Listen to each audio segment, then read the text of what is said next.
I know that there's a lot of discussion out there as to what will happen next Tuesday. The Democratic Unionist Party, for whom I speak, will take the right decision next Tuesday. We will do it in the interest of the people of Northern Ireland, and we will do it in accordance with the commitments that we have made to the people of Northern Ireland. We made pledges in our election manifesto, and although it might seem terribly old-fashioned, we're a party that actually believes our manifesto commitments are important, and it is our intention to keep those pledges. But I believe that we must move forward in Northern Ireland. I believe that the people of Northern Ireland are almost further ahead in these matters than the politicians are. And therefore, discomfort or nervousness should not remove from people the responsibility to do the right thing. And in saying that, I say it to all the political parties in Northern Ireland. They should not be playing games with important matters that affect the lives of everybody in our society. Every party in that assembly, every party is committed to the devolution of policing injustice. They have all said so. And at one time or another, every party in that assembly has agreed to the devolution of policing injustice.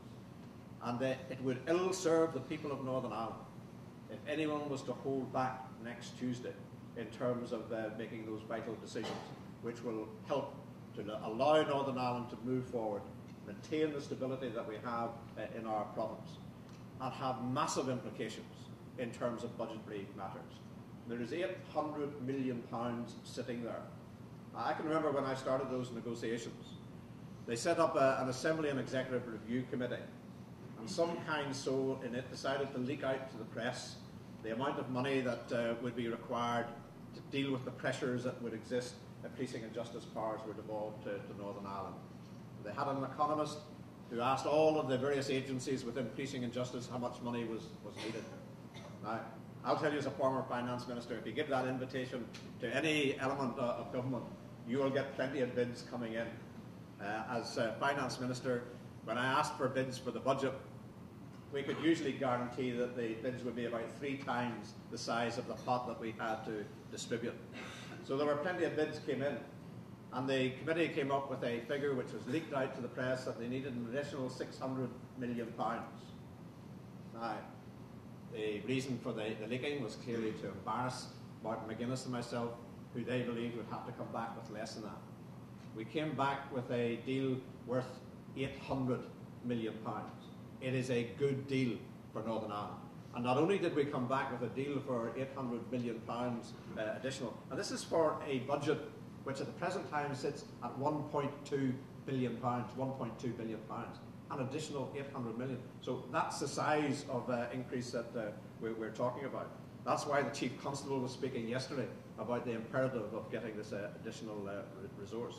But not only did we come back with that, we came back with a guarantee from the government that if there was any increase in violence beyond our present levels, that we would have automatic access to the Treasury Reserve, a vital aspect to ensure that we wouldn't be taking money away from Ireland's department, from health or from education or from housing or environment or any other frontline service.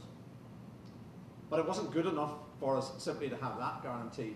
We then took it to the potential next Prime Minister of the United Kingdom to get the endorsement there as well. And David Cameron and Liam Byrne, his shadow Treasury spokesperson, gave us the undertaking that they would stand over that deal.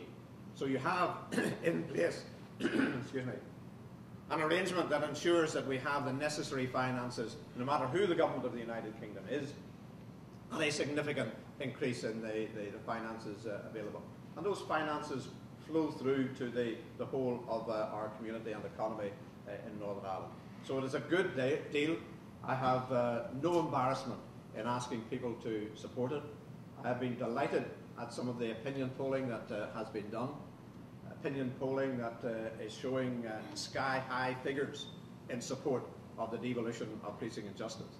And it would be a massive mistake for any politician who wanted to argue with the kind of movement that there is within the community that says, let's continue to move forward as a society.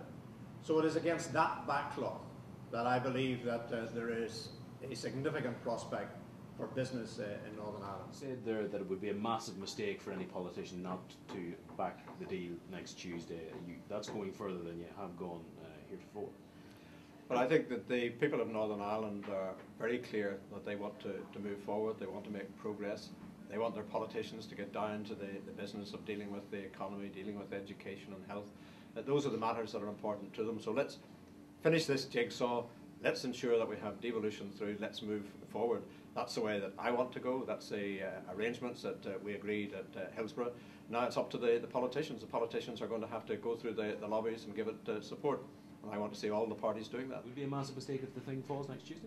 I think if people are in touch with the grassroots outside, they will see that it would be a massive mistake for any political party that does not give support to the Assembly and Executive moving forward. This is an issue about the future of devolution. People want it to work, people want to continue to move forward. I'm the first to put up my hands and say this is not a perfect system. It's not the system that we would have chosen, but it is the system that we have. It has provided and underpinned peace and stability in Northern Ireland, and if we want to make real prosperity the day and daily diet of people in Northern Ireland, then this is the way to go, and I don't think people will be easily forgiven if they throw that away. It sounds from what you were saying up there that you no longer consider Ulster Unionist Party support necessary to the community confidence that you said was necessary before you go for this deal next Tuesday. Is that the case, or are you no longer saying that you need the UUP to row in behind you in the lobbies in order to go through with this? No, I think what I'm saying is that it is essential to have support from all of the political parties. The truth is that I know there is support from the Ulster Unionist Party. The Ulster Unionist Party do support the devolution of policing and justice. I speak to members of the Ulster Unionist Party who support the arrangements that we have agreed. There are party political games being played, and I think that's the part that is hard to forgive. Let's be clear. Let us remember that the Ulster Unionist Party in 2003 agreed a worse deal for policing and justice. We're ready to agree it in worse circumstances than exist today. So that there is nothing in principle that they have against what we're doing. This is party political. Just to be clear, if the UUP decide for whatever reason that they can't accept the deal next Tuesday, are you still going to go ahead and go through the lobbies and vote for it? The party is meeting on Monday evening before we go to that crucial vote on the Tuesday, and we will take our decisions on the basis of what's best for the people of Northern Ireland and based upon our election commitments. You said too that you thought that the people of Northern Ireland were ahead of the politicians on the issue of policing and justice, and that was being reflected in some of the polling you were doing. Why do you say that? Well, simply because of the outcome, not just of polling, but of focus groups that we as a party have been carrying out. It is very clear that people want us to get on with it. They don't know what all the fuss is about. I haven't had the emails, the texts, the letters, the telephone calls indicating that people are unhappy. When I go to events such as I've been at this morning, I hear from people coming up to me afterwards saying you're doing exactly the thing that needs to be done, keep it up. That's what the message I'm getting as I go out and about. And I think if politicians got out in the streets and met more people, they might have a better grasp on reality of what the electorate really want us to do.